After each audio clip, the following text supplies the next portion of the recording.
So, namaste, good evening to all, and good morning, wherever you are. Welcome back to the Bhagavad Gita class. So, today we will consider the finer details of mind purification and also touch upon Bhagavad Gita's core important topic, which is Bhakti Yoga, if time permits. But before we proceed further, we need to understand that during the study of Bhagavad Gita, we will be referring to various sources, and sometime we will touch upon few ideas again and again. Now, this study is not based on sequential chapter wise study. Rather, we are more focused on the core ideas. Most importantly, the practical living, how we can practically apply the teachings of Bhagavad Gita in our lives and make our lives much better in harmony with nature. So, in this journey, we will also have various cross references within the Bhagavad Gita itself. Now, going to where we left, let's do a quick summary of the key ideas we touched upon in our last session. So, we were focusing mostly on how purification of the mind takes place, and we touched upon four aspects or four mechanisms. Performance of duty, which we went into little depth, abhyasa and vairagya. And vairagya is which we studied the four types of vairagya. So, abhyasa is again the continuous repeated uh, action, or rather, continuous effort towards the goal in mind. So, performance of duty, abhyasa, vairagya, and then higher thoughts, aligning our thoughts continuously 24/7 consciously towards the higher self or higher thoughts or higher living. So basically conscious higher living. And then comes bhakti yoga and devotion, which we will touch upon as the next topic. But for now, from practical perspective, when we try to live our lives in accordance with the teachings of Bhagavad Gita, we generally make a big mistake, all of us. We think we are the doer. And this is a very important and tricky concept. We often again and again get deluded and stuck because of the wrong understanding of this. And further, this is one of the key uh, requirements for purification of the mind. So, let's say while performing the duty, we need to understand who exactly is the doer.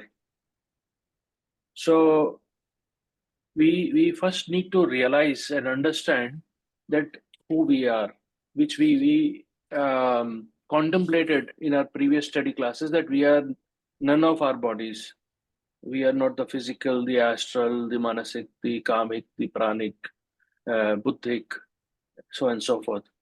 And then still we need to understand who is the doer, because um, are we the doer? Is the personality doer? We may think that we are the doer because I am driving the car. I went from one place to the other place. I am eating, I am talking, I am sleeping, I am working, and so on and so forth. And in this context, let's see what Bhagavad Gita says. Shloka 27 of chapter 3 mentions that all activities are carried out by the three modes of material nature. But in ignorance, the soul, deluded by false identification with the body, thinks of itself as the doer. And then we have the another shloka, which we'll consider next. But how do we understand this? So the next shloka is actually from the Ashtavakra Gita, which we touched upon earlier in one of our teachings. This shloka talks about virtue and vice, happiness and sorrow are all attributes of the mind, not of yourself. You are neither the doer nor the enjoyer. Indeed, you are ever free. But the question is, how do we understand this? Because in real life, if I put my hand in fire, it will burn. If I am talking to you now, I know that I am talking to you and I am performing the action. So, who's the doer? So, what the shloka mentions here is that as long as the ego exists, it asserts in two ways, in the sense of doership and in the sense of enjoyership. The ego, in its relationship with the outer world, maintains a kind of vanity that I am the doer. I, so and so, am the doer. The same ego functioning within the bosom constantly maintains a vanity that I am the enjoyer. So the mind keeps on thinking, I am the enjoyer. But these assertions together constitute the illusionary sense of ego. Now, this ego, while functioning in the world of object or objects, pursues virtues and indulges in various vices.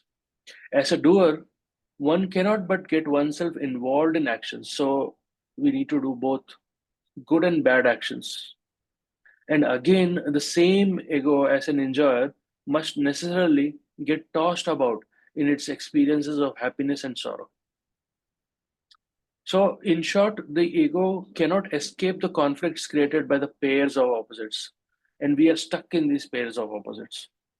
And here we see that the conflict of good and bad, the struggles of pleasure and against the pain, are all in fact happening in the mind. They are the evaluations of the mind, and therefore they belong only to the mind and never to us, the real self.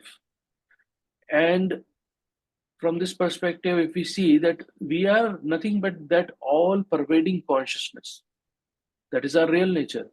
As the pure self, we are actually ever free from the conflicts and confusions of our own ego. Virtue wise are the evaluations of intellect, identifying with the sense of doership which is maintained. And happiness and sorrow, the values of mind, identifying with which the sense of enjoyership is sustained. So, in this way, identifying with the intellect and the mind respectively, the sense of doership and enjoyership gush forth from us, and they, in their confluence, become the ego in us.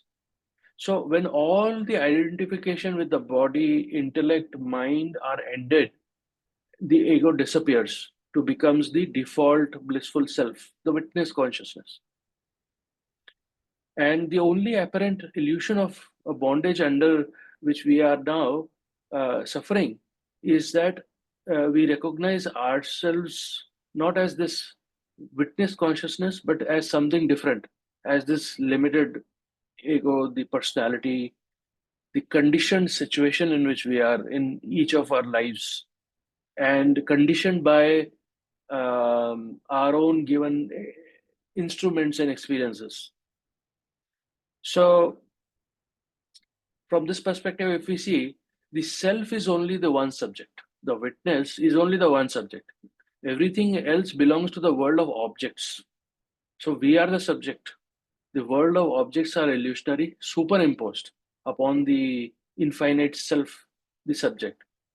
And we also need to remember again that everything arises in the Turiya state. So we may say that we are now in the Jagrat or the waking state. We are aware that we go into a dream state because when we wake up from a dream, we say, yes, I had a dream. I was dreaming. But we need to remember that everything arises in the Turiya itself and subsides in the Turiya itself. So Turiya is the substratum of all the experiences. The fourth state, known as Turiya, is the substratum, and that is the real state. And that is the real state of the witness consciousness. So the next shloka is again from the Ashtavakra Gita, which states that you are the one seer of all and are surely ever free. Indeed, this alone is your bondage, that you see yourself not as the seer, but as something different. Prakash, may I stop you? Can I stop you just for a moment? Sure. My apologies. Are you advancing slides? Yes, I am. Because we're not seeing them. Uh, We can see that your icon to start your slideshow, but we're just seeing a picture of a city, and thought you might want to know that we're not seeing the slides that you're advancing. okay. Hold. I'm very sorry then. Let No, me. it's okay. I mean, what you had to say was the critical part and what we were all focusing on, but uh, I wasn't sure whether or not you knew or where. Yeah, those are the slides. There we go. And Alroy kind of helped guide us in that direction, so I appreciate that. That's very Okay. So, cool. okay. Yeah, let me quickly just move through. So Yeah. this was the first slide. 4 points: performance of duty, vairagya, higher thoughts, bhakti, devotion. And then we focused on understanding while performing the duty, who's the doer.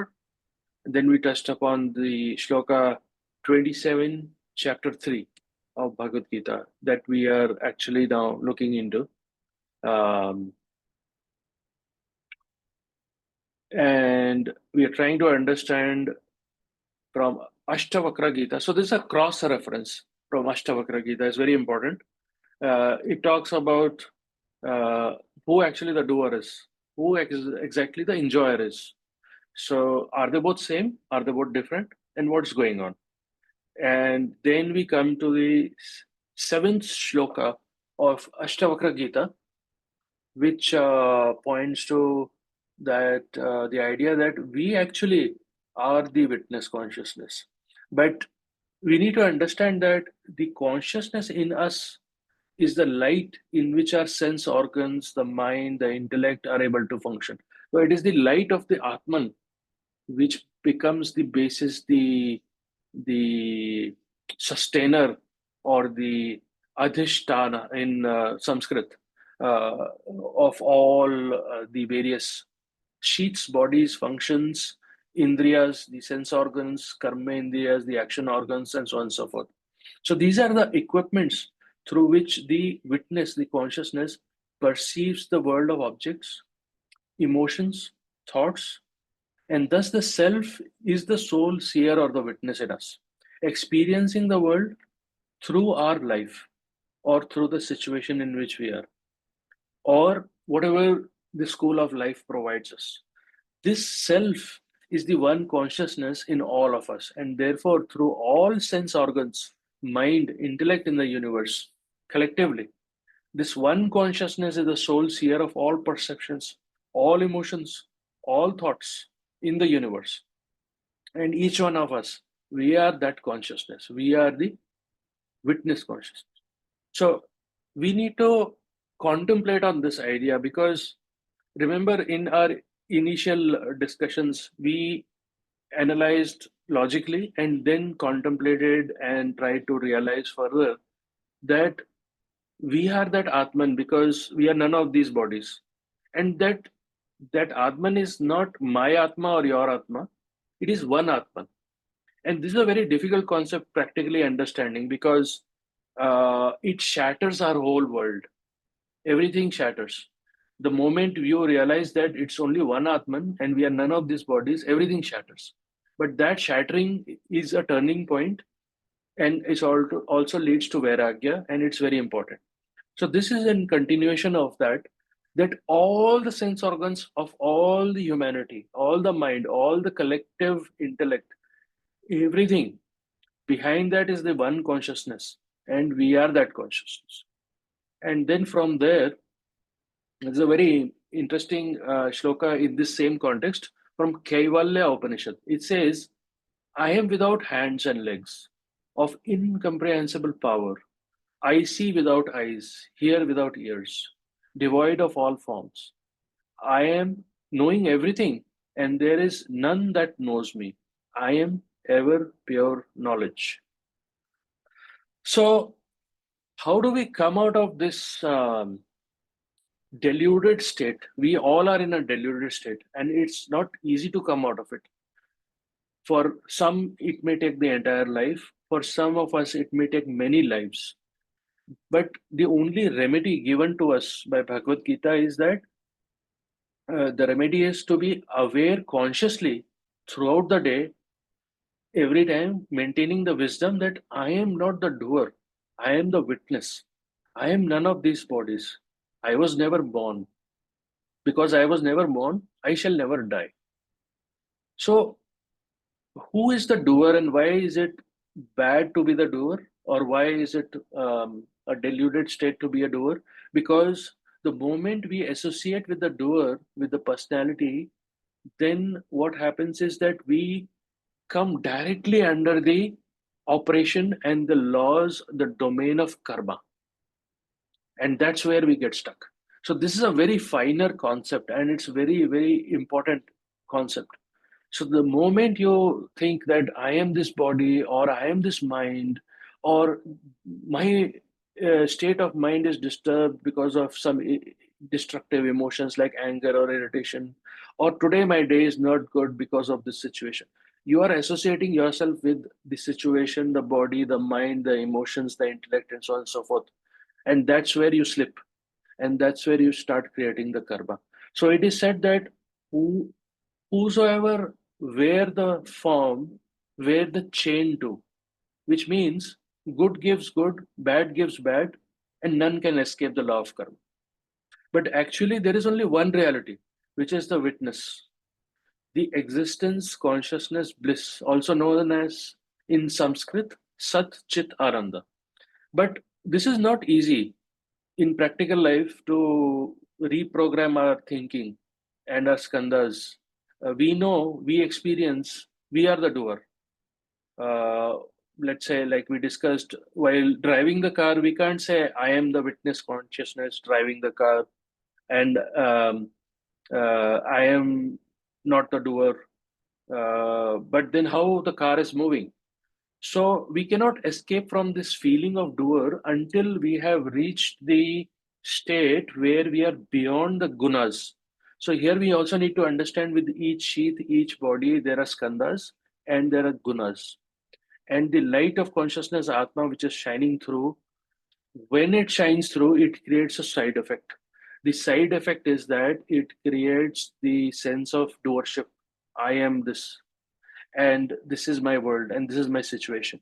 So unless we rise ourselves above the gunas in a state of Shuddha Sattvic Guna, that is equilibrium of gunas, we will keep getting stuck in this. But while we are in this state, how do we live our life? Because we don't want to get deluded by this situation. So in this context, Bhagavad Gita comes to help us, rescue us, and it says apply the knowledge of Karma Yoga. With desire doership, we move to non-desire doership. So in Sanskrit, it is called sakam. So sakam to nishkama. So sakama to nishkama. So let go of all your desires. So just as in dream, everything is projected by the dreamer and nothing exists. Similarly, in the waking world, everything is actually projected by our mind, even though we may not 100% agree with that, but that's the case. And it's mentioned in the Mandukya Upanishad also in depth. But we can say, if I put my hand in fire, it will burn. Yes, it will burn. But here we are talking from the perspective of the Atman, the witness consciousness, which is untouched. So now we need to also realize that the actions which are done in our life, whatever actions which are are being done in every way by the gunas. So three gunas: the sattvic, rajasic, and the tamasic. Hence, the one who is deluded by the egoism thinks I am the doer, thinking of the non-self as a self. Non-self means the body as a self, as the real self, but not thinking of the real self, the higher self, as the witness, as the main subject. So, Mula Prakriti or Pradhana is that state in which the gunas, the three gunas which we discussed, exist in a state of equilibrium. Now, when this equilibrium is disturbed, that's when the creation begins. So, if we have the page 200 diagram, if we have the apex of the triangle, the top apex is the Prabhava Pyaya, the Laya point, the master Laya point, from where the effect arises. But beyond that, it's perfect equilibrium, singularity. But from that singularity Laya point starts the differentiation. And that's when the gunas get differentiated from the state of equilibrium. And that's where the problem starts. So HPB says that the entire page 200 diagram is actually Mahamaya. The whole page 200 diagram is illusion. Beyond that apex, point of apex is the reality, which is the background, the basis. But actually everything is Maya. So beings which are even at the higher level are even at the level of Arupa. We may think at the level of Arupa nothing is happening because it's homogeneous material. But yes, that is also illusion. And we need to cross that too. So the Nirmanakayas, the Mahatmas, the Masters, HPB and others are at that level, raised themselves beyond these gunas. So what is happening is that once we reprogram ourselves or reprogram our skandhas and start to understand in real world while doing our day-to-day living that we are not this body, this personality is not the doer, and we are just the observer. So then things start changing. The next sloka talks about the which is from chapter 3, shloka 9. It talks about the same. It says, work must be done as a yagna or sacrifice to the Supreme Lord. Otherwise, work causes bondage in this material world. Therefore, O son of Kunti, for the satisfaction of the deity, perform your prescribed duties without being attached to the results. So this goes back to our previous discussions also. So hence, in multiple places in Bhagavad Gita, we see that Lord Krishna says the karma performed without any desire constitutes the karma yoga. Such a karma is known as, or the performance of such a karma is known as nishkama karma. Nish means in Sanskrit not, na, and kama is desire, and karma we know. So any other form of karma, even mentally, if we think of any action or desire anything, with that desire being selfish, we are creating karma instantly and binding us. So the whole idea of Bhagavad Gita is to come out of this deluded state, to come out of this world of sorrow, because both happiness and suffering is sorrow, and then get liberated. So Bhagavad Gita, being a book of meditation, is also a book of devotion, is also a book of liberation. And next we see that um, Shloka 2 from chapter 4 says that, O subduer of enemies, the saintly kings, the king sages, thus received this science of yoga in a continuous tradition by regular succession. But with long passage of time, it was lost to the world. So, what is this science of yoga in this context? The science of yoga mentioned here is the science of karma yoga, which we just discussed. So, while we are in this body, while we are in this world, how to perform your actions and not generate further karma. Remember, we discussed in the previous sessions that there are three kinds of karmas. One is of previous life, the other is of this life, and the third one is which we are making every moment. All three are binding us always. So, how do we make sure that we are not generating more karma? This is the technique which Bhagavad Gita provides, a practical technique. And then finally, before we pause, we'll see Shloka 28 from chapter 9 talks about dedicating all your works to the higher self. You will be freed from the bondage of good and bad results by doing so. With your mind attached to the higher self, through renunciation. You will be liberated. So this is the attitude, and this is the thought process. This is the background which we should have at the back of our mind while living our life. So this is one of the practical instructions which Bhagavad Gita has provided.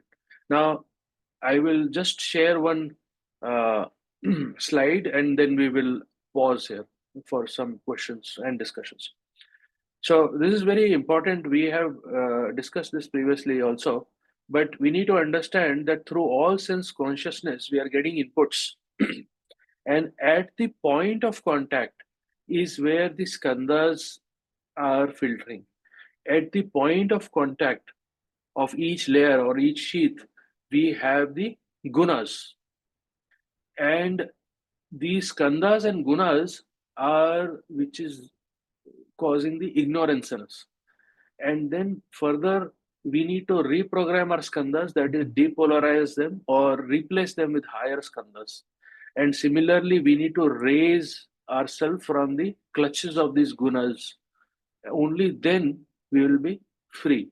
Now, all the inputs go from the sense organs to the brain, and we think, okay, the brain consciousness is there, which is analyzing, but then it's the mind, the Raja of the senses behind all this, which is actually understanding, comprehending, and interpreting or perceiving. But the mind is, again, we get deluded. We think we are the mind. Mind is a doer because we are thinking always. But then behind the mind is buddhi, the seventh sense. And because of buddhi, we are able to ascertain everything. The buddhi is sitting behind and observing. But at that level also, we are confused that buddhi is the doer or buddhi is the witness. The actual witness is the Atman, ultimately.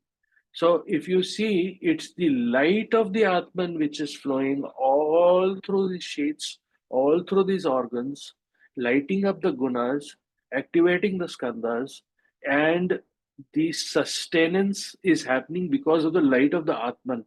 But when the light reflects and falls on all the shades, a byproduct comes, which is the ahamkara, and at each level we think I am the doer.